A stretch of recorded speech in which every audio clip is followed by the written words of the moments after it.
Hello, friends. The world's second strongest army has set a new anti-record for the pace of its advance, 15 meters per day. Over the past 100 years of military history, there hasn't been a single army on the planet that advanced this slowly. News from the category of traditional family values. Oriol Oblast. A video blogger asks a local woman a simple question: how do you make a living? Her answer: my husband is a soldier in the special military operation. Ну как жизнь тут в деревне? Так, нормально. Где-то работаете? Нет? Работы здесь нет, наверное? Нет, есть где работа, но только смысла от нее нет. А на что живете? Как вы живете? У меня муж СВОшник.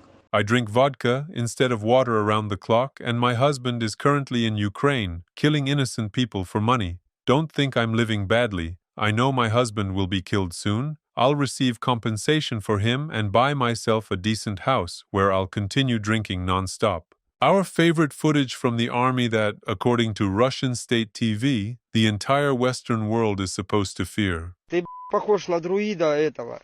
Ты заклинатель какой-то. Вот, а ну. Ты не пройдешь! О, давай, мочи. Ты не пройдешь! Пройду. On the left, the Russian army in 2021. On the right, the Russian army in 2026. While Putin's army is forcing Ukrainians to freeze, in the Chelyabinsk region, which no one has bombed, people have been without heating for over a week. Outside, temperatures are down to -30. Inside their apartments, there's frost. Сегодня здесь еще хуже. Здесь весь дом уже покрывается льдом от того, что здесь ничего не сделали. Пар так и идет. Смотрите здесь, что происходит. Тут люди просто замерзают. My dear, we'd be happy to help, but we don't have time. It's far more important for us right now to leave the citizens of a neighboring country without heat. Вчера написали после, видимо, совещания администрации, что дом очень сложный на восстановление. Что-то нужно делать. One of those cases where, after 25 years, we still apparently haven't figured out what exactly needs to be done in situations like this. But it's fine. Just wait until spring. And now let's take a look at the real legends. Not from ancient Egypt, of course, but still quite ancient. Meet the so-called Putin Special Forces. Вот такие вот бойцы у тебя, Путин. Путинский спецназ. Сегодня 6 человек таких вот отправили на фронт. Это на позиции. Штурмовать там Константиновку или чё.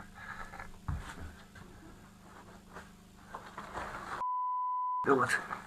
Бронежилет. Ага, ну, автомат сейчас пока сдал. Каска тут моя лежит. Тут. Вот такие вот 6 человек сегодня, вот таких, как я, в наступление. Наступать. Всех перебил молодых. Теперь списываешь, господин Путин. Why pay elderly people tiny pensions in Russia if you can simply mobilize them as Special Forces soldiers for the war? SMO actually stands for a Special Medicare Operation. What kind of president? Such are the special forces in the country. Вот такие у тебя путинский спецназ. Путин, вот такая у тебя армия. Побеждаешь ты. Да кого ты победишь с такими старыми? А молодых уже всех положил. Теперь последних хочешь уничтожить.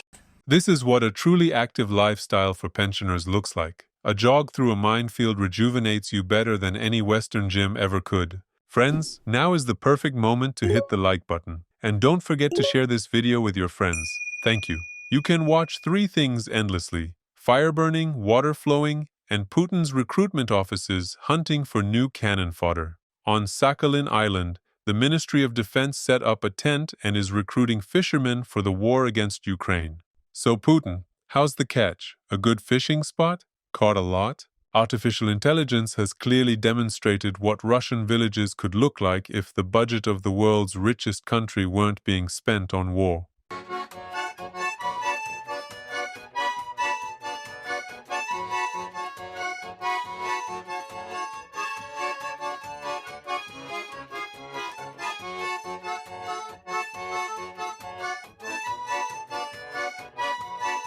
And if Putin's friends and officials weren't stealing the budget, this is what even the poorest village in Russia could look like. News that clearly has Putin trembling in fear. Sales of aspen steaks and all kinds of protective charms have jumped almost threefold. When ghouls take over the country, people start preparing however they can. Another liberator millionaire is bragging to fellow Russians about how much money he managed to make from the war in Ukraine. Я воевал тоже, поэтому, видишь, плохо разговариваю, извините. Не скажу, я еще до сих пор военный, я в разведке, так что это нельзя пока. Я на коляске теперь, пацаны, теперь на коляске. У нас 36 человек было, и 5 осталось.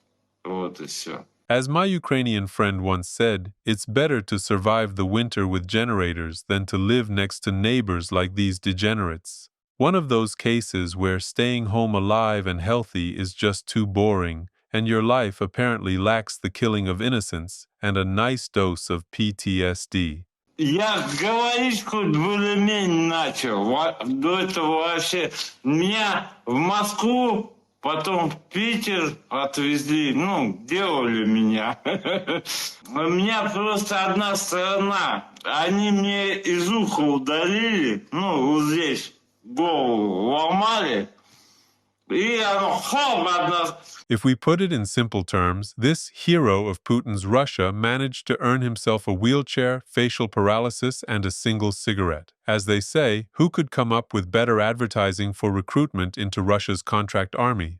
The president of Syria arrived in Moscow, slowly, with a king-like air, descended the plane stairs, exchanged handshakes with Putin's officials, bowing and fawning before him, and headed off to negotiations. Truly historic footage. Putin shakes hands with the president of Syria, the very man who overthrew the previous leader, the same leader to whom the Kremlin had promised, shortly before his overthrow, full and unconditional support. За время нашей предыдущей встречи время не прошло даром, многое сделано. Of course, Putin didn't waste any time, and since the last meeting, there has been one fewer Russian military base in Syria. Наши ведомства, причем самые разные, работают активно после вашего предыдущего визита. Большая межведомственная делегация российского правительства посетила Сирию и очень активно отработала в Сирии с коллегами. Likewise, Putin didn't forget to once again clarify to the new Syrian president that Russia would cover the costs of rebuilding the destroyed cities. Очень многое нужно будет восстанавливать в Сирии, и наши эконом-операторы, в том числе строительного сектора, готовы к этой совместной работе. A light logic exercise that even here, for the reconstruction of Ukrainian cities, someone will have to pay in any case, either Putin or whoever comes after him. Protests continue across the U.S. after the fatal shootings of 2 people by federal immigration agents in Minneapolis, including ICU nurse Alex Preddy. That moment when Trump wants to be like Putin but forgets that people in the U.S. are completely different. To the protesters, I want to wish you strength and courage during this difficult time for your country.